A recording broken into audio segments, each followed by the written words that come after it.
The trial of fired police officer Derek Chauvin is now hearing from medical experts, including a specialist on breathing, who turned this courtroom into a classroom. To understand the knee on the neck, you need to examine your own necks, all of you here in the jury, like I'm doing now. 4 factors, he said, led to George Floyd's death from low oxygen.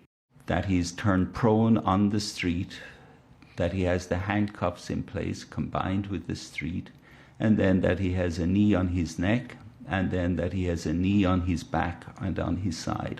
You're able to see how they're positioned at different points. In distressing expert evidence, he used graphics to show the position of officers and how Mr. Floyd's breathing was fatally compromised.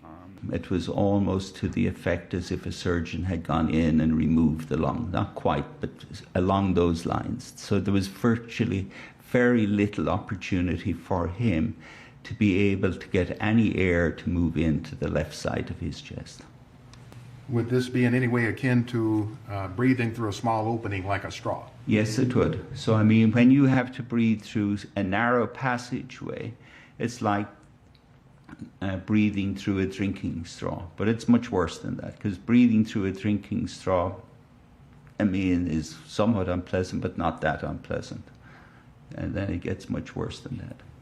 Using photographs, Dr. Tobin saw great significance in the position of Mr. Floyd's handcuffed right hand. Because he's totally dependent on getting air into the right side. So he's using his fingers and his knuckles against the street to try and crank up the right side of his chest. This is his only way to try and get air to get into the right lung.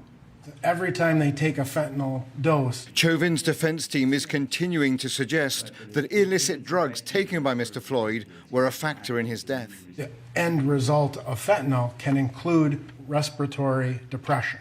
Right, through the mu receptors. Prosecutors responded that that is entirely theoretical. Any evidence then that any fentanyl in his system depressed his breathing in any way whatsoever? No, and that's further borne out in the carbon dioxide.